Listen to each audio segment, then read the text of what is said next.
Hello and welcome to JudgeCast. This is episode 6 in our new series highlighting what you need to know in order to become a level 1 judge. I'm one of your hosts, Bryan Charles, and I am joined this evening, afternoon, morning drive to work by the one and only Charles Featherer. Hello, hello. And the one and only Marco Sanchez. Hello, everybody. All right, so in this episode, we're going to be talking about timing and priority. But before we do, Marcos? All right, so this episode on timing and priority, and this entire series on helping you become a better level 1 candidate and prepping you for your level 1 test, this is all sponsored by Judge Foundry. Judge Foundry is a membership-based nonprofit organization serving the US and Canada in providing certifications for tabletop gaming officials. They manage everything to do with obtaining and maintaining your certification, and provide educational resources just like this one to ensure that every Judge Foundry certified judge has the knowledge and skills that they need to be successful. When it comes to running Magic events at your local game store or at a larger international convention, Judge Foundry is a great resource for you to certify your skills. For more information on Judge Foundry, visit judgefoundry.org and click on the orange Become a Judge button to find out how you can earn your level. The link is in the description below. Now it's time to move on to the episode.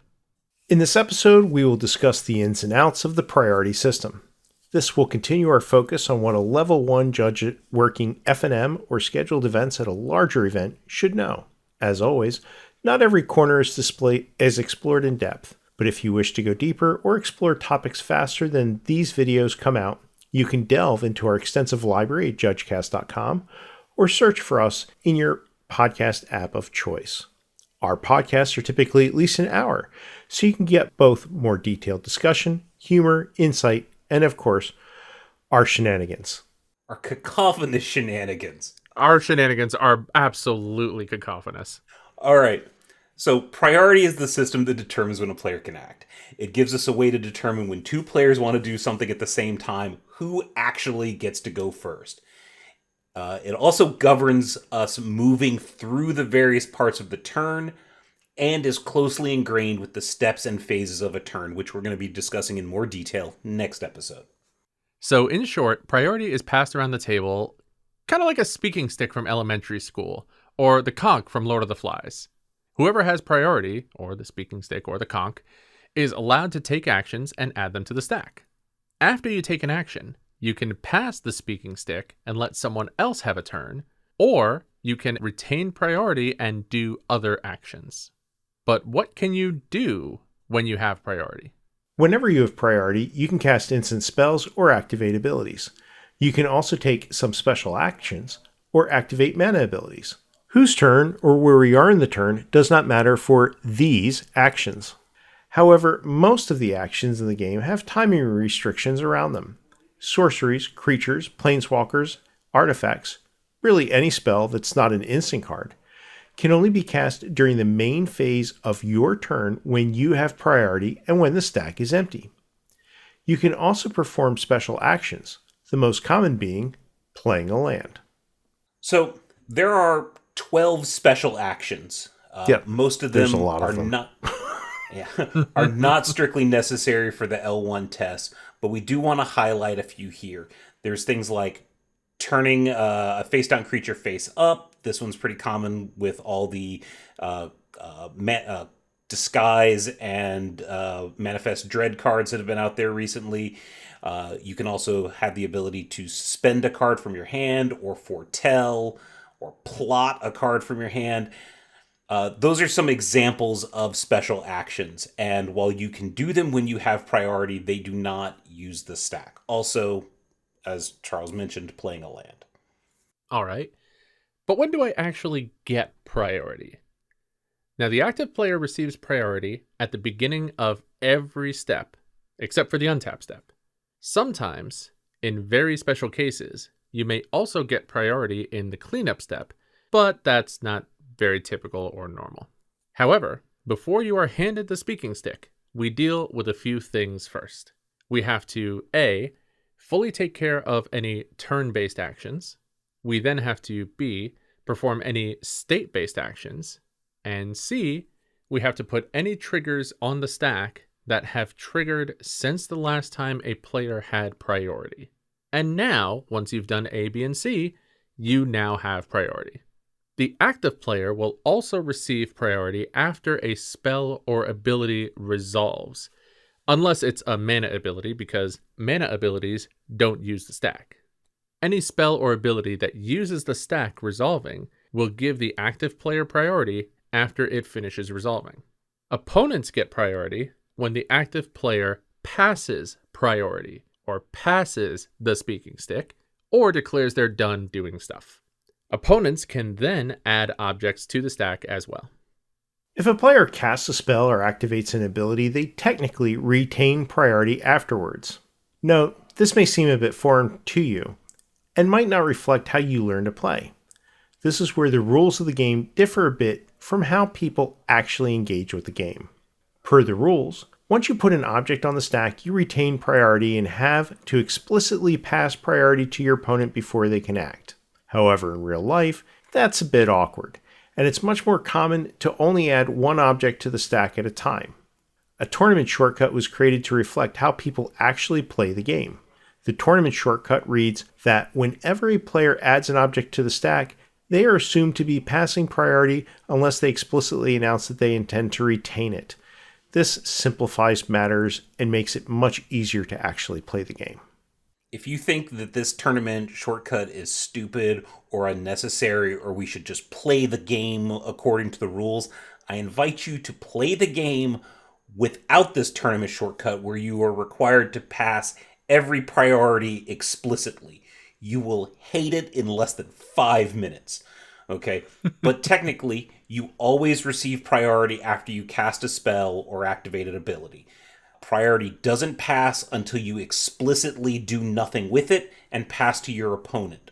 Once you choose to do nothing, the next player in turn order receives priority. Once your opponent has priority, they can choose to add objects to the stack as well. They can retain and pass priority, same way you just did.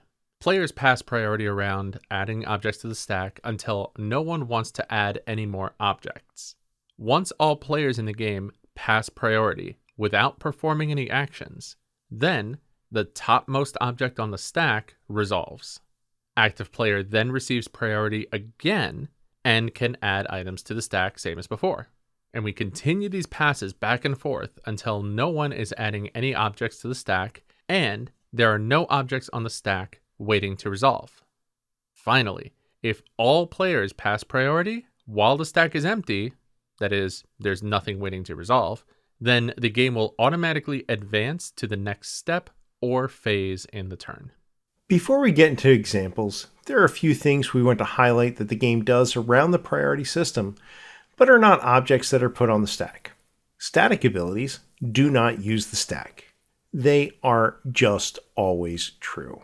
If an Elish Norn enters the battlefield, there is no responding to her -2/-2 ability.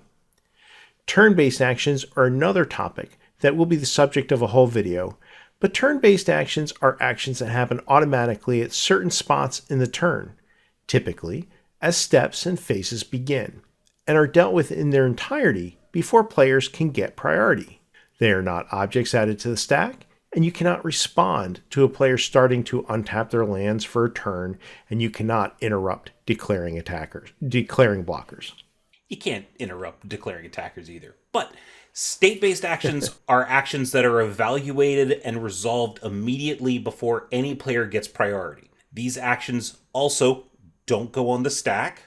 They're not objects. They are actions that have to be performed before players can add objects to the stack. State-based actions are the Roomba robots of Magic. That make sure that everything's cleaned up that need to be, so they are checked early and they are checked often. Okay, now here's something else that's kind of subtle but also doesn't use the priority system. A triggered ability does add objects to the stack, and those objects resolve using the priority system. However, the triggering event can happen in the middle of another action and does not use the stack. Okay, the triggered ability then just waits a half second or longer to be added to the stack. So an example of that would be whenever a creature goes to the graveyard, do a thing. Okay, and in the process of casting a spell, it has an additional cost of sacrifice the creature.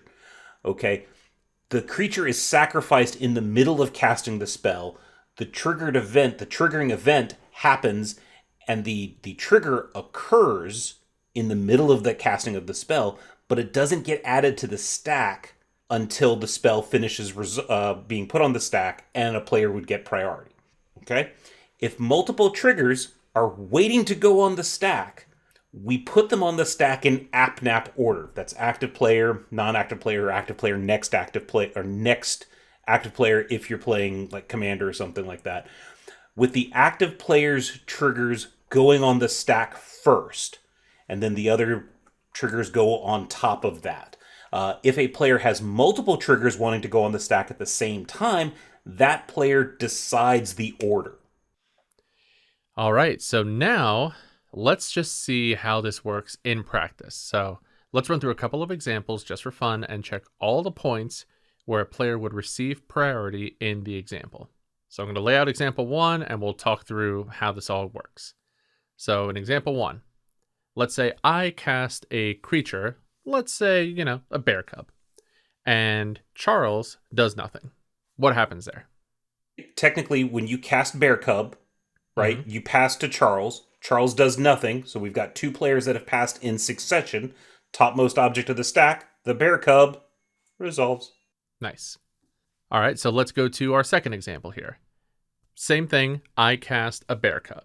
Now in this case, Charles casts a counterspell. How dare you? Well, that's going to be 1 sad bear cub, because when my counterspell resolves, bear cub will disappear from the stack. So let's break that down, right? Okay. Marcos cast bear cub, and Charles counterspelled it. So Marcos cast bear cub, and then implicitly pass priority to Charles. Charles with priority casts counterspell. Charles technically retains priority after casting counterspell, but implicitly pass it back to Marcos. Marcos says, I got nothing. We've just had all players pass priority. Topmost object on the stack resolves. Okay. But that was 4 times that a player would receive priority there, technically. Yep. And now you can see where, when I made the comment earlier that explicitly passing priority is miserable. Yeah. Or explicitly retaining priority is miserable. Yeah. Okay. The example of Charles saying, oh, well, this, it happens. That is how we play Magic. This that we're doing right now, technically torture, but technically we should know this information. So let's look at a third example here. We're going to change it up a little bit. So Marcos casts his bear cub. I don't like bear cub. So he passes priority to me. I cast counterspell. And I'm like, what you going to do about that, Marcos? Oh, I'll show you what I'm going to do. Tap, tap, cast a counterspell to counter your counterspell. Oh, you are going to target his counterspell and not your bear cub? I just want to make sure that's what's happening here. Oh, bear cub is it is an a legal option. Target for that counterspell. I want to make sure what we're targeting here, because that's important. That is fair. I will announce my targets. I will choose his counterspell as my target for my counterspell. All right. So what's going to happen is he casts counterspell, passes priority back to me. I got nothing. Topmost object of the stack is going to resolve. His counterspell is going to counter my counterspell, and they're both going to go to the graveyard. Technically, my counterspell goes first, and then his goes. Then we go look at the stack. My counterspell's not on the stack anymore. Okay. In that particular case, object on the stack, Marcos gets priority. Does Marcos want to add anything else to the stack?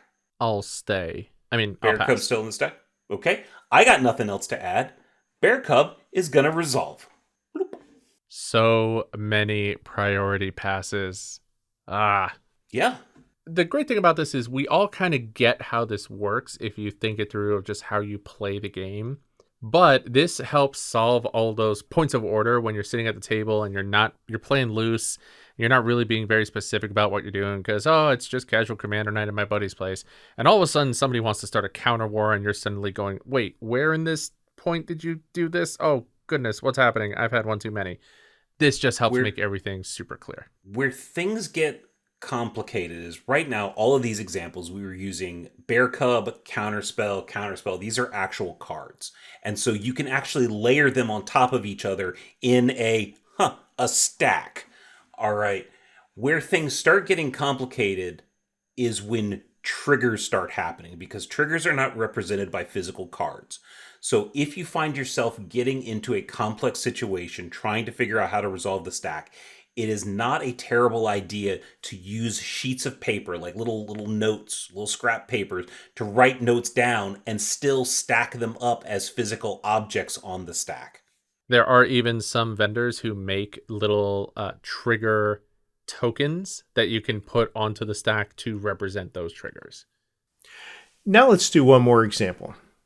Like you'll find in your L1 test, the names of the active player will start with the letter A, and the non-active player will start with N. Let's say that Alice controls a Merfolk Mistbinder and a Fecundity. On her main phase, she casts another Merfolk Mistbinder. At this point, Nate gets priority after Alice casts the spell. Nate has a Shock in his hand.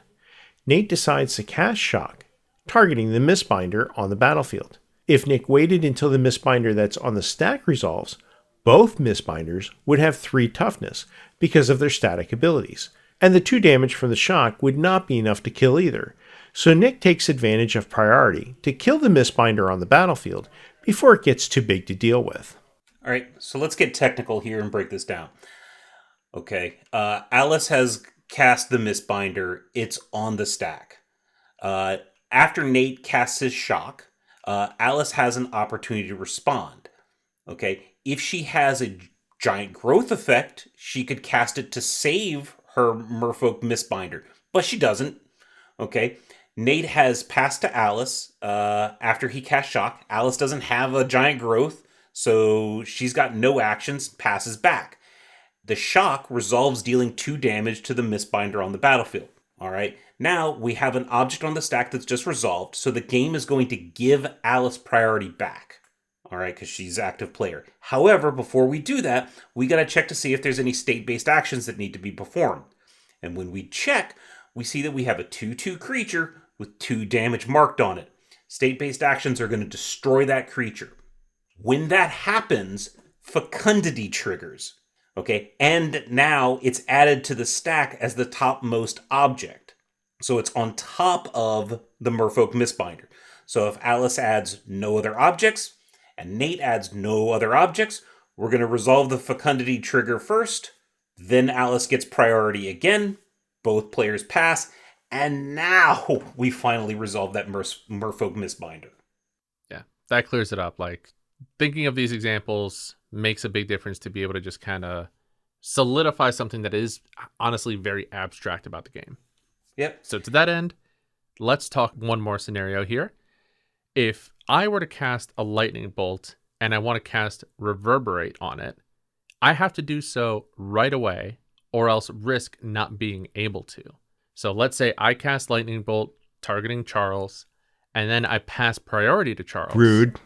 I know, very rude. But to be fair, you would have done it to me first. Absolutely. So if I cast lightning bolt and then I pass priority to Charles and then Charles also passes, the next thing that happens is the lightning bolt is going to resolve and I can't cast my Reverberate anymore because it's not on the stack anymore. So if my opponent had responded, then I could cast my Reverberate. But let's be honest, and this is the few times we're going to go into what the right play is, but if you want this thing to actually work, you should cast the Reverberate in response to your own lightning bolt, doing something with that priority after you got it from when you cast your lightning bolt. Yeah. The big thing here is if you cast it and then you wait to see if your opponent does anything, you've missed your window.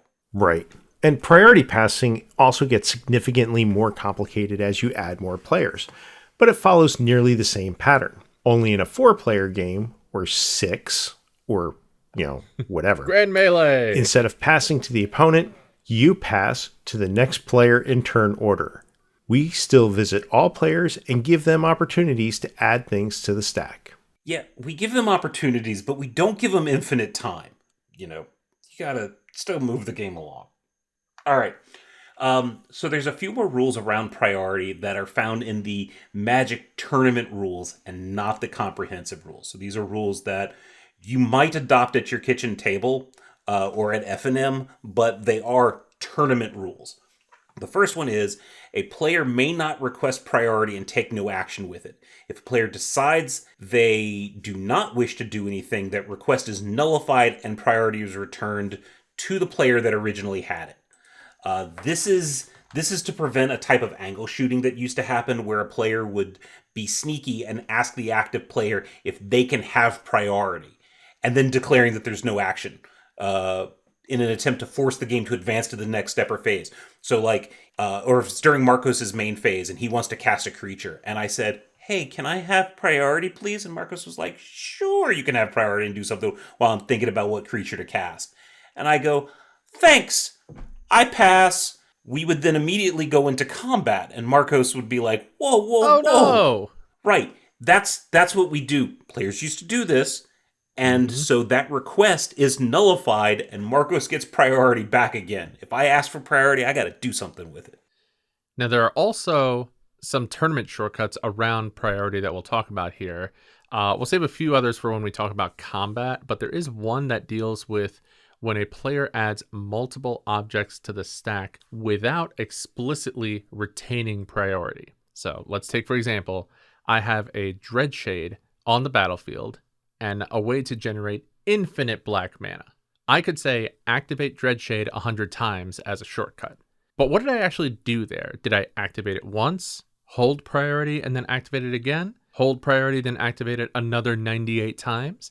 Or did I activate it once, let it resolve, activate it again, let it resolve, and then do that another 98 times? How can we tell? The tournament rules say that if you do this, we assume that you're putting each of these abilities on the stack one at a time and waiting for them to resolve before adding the next one. If your opponent wants to stop or interrupt this, they have to point out where in that sequence they're doing so. They can do it at the first time, at the 32nd time, or at the 99th time. But they do need to say, hey, I'm going to put a spell in here. And they can do that. Basically, the shortcut is to smooth out play and prevent gotchas. That's the ins and outs of timing and priority. Once again, we would like to thank Judge Foundry for their support in sponsoring this rather timely series for helping you earn your level 1 certification. Make sure to visit judgefoundry.org and click on the orange Become a Judge button to learn how you can join the Magic judging community in the US and Canada and earn your certification with Judge Foundry. Is it my turn? Do I have priority now? I pass. So, join us next time as we dive into our next topic for earning your level 1 certification, Steps and Phases. And if you want to reach out to us, we have our own Discord server for judges new and old, fans, and anyone who supports the judging community. The invite link to our Discord server is in the description below, as well as our JudgeCast and individual social media links. If you're a fan of our content, make sure to like and subscribe to our channel, and ring that bell to be notified when new videos in the series are posted, or when a new episode of our full podcast is released. Make sure to check out our channel's playlist for our complete L1 series, as well as a Learn to Judge playlist with episodes from JudgeCast's history focused on helping you become a better judge. And as always, you can find everything related to JudgeCast at judgecast.com. With that, I'm Charles Feather, and I keep it fair. I'm Marcos Sanchez, and I keep it fun. I'm Brian Perlman, and I am explicitly holding priority on ending the show. No. Yeah, well, hold on. Hold. And now I pass.